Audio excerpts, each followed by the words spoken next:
Couldn't have had a better start. Game 1, Liverpool. Big dunk. We found out later on that it had been breathalyzed the night before. We had words about it then again, but I've got to say equally, I never had a moment's problem with the big fella.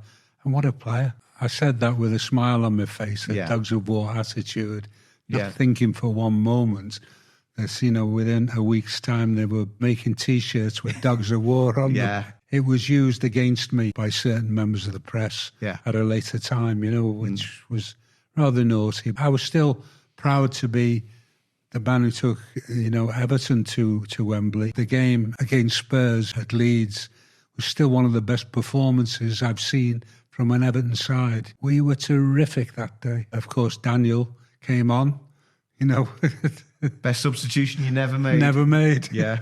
I just said, get warmed up, Daniel. And he thought I meant, you're on. By the time I turned my back, he substituted himself. It was awesome. Yeah. It was spine-tingling. Little tip from an agent that Alex and Andre weren't getting on that well, so I'll go on then. And Nigel Martin would have been outstanding for us. And he'd promised me he was coming. I couldn't understand what it was, but he said, I've been talking with one or two of the other board, and we know the press feeling at the time. The press, for whatever reason, had jumped on my back. Sorry about your paper, your paper especially. And quite honestly, it just fizzled away. I went back to the ground having met Peter Johnson, and we'd like you to leave, Why?